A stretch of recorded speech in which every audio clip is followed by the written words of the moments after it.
In machine learning, we often have to make these choices.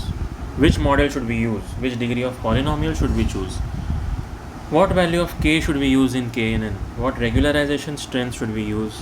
Which features should we include?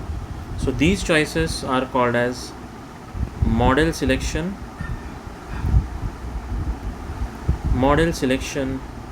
or we can call it as hyperparameter tuning.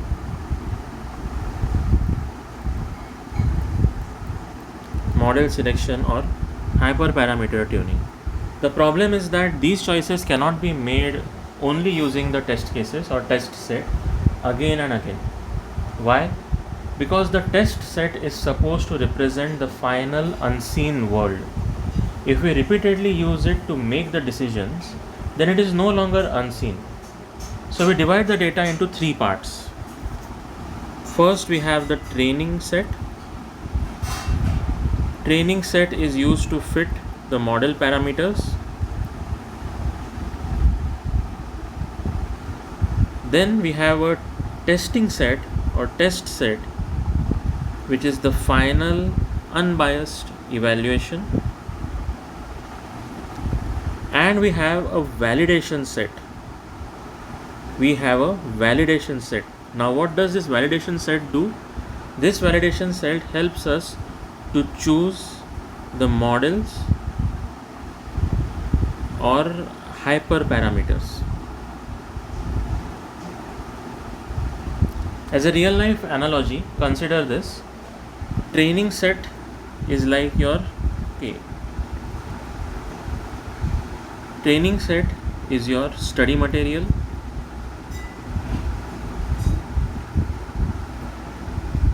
Validation set is your mock test,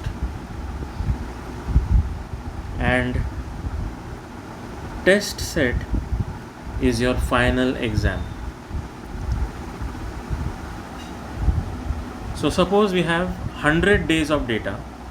Okay, if we have 100 days of data of, let's say, ice cream sales, then 70 days will be used for training, 15 days will be used for validation, and 15 days data will be used for testing. Now let's say you train three models: a linear model, a quadratic model, and even a higher degree model. Okay, you have a training error, you have a validation error.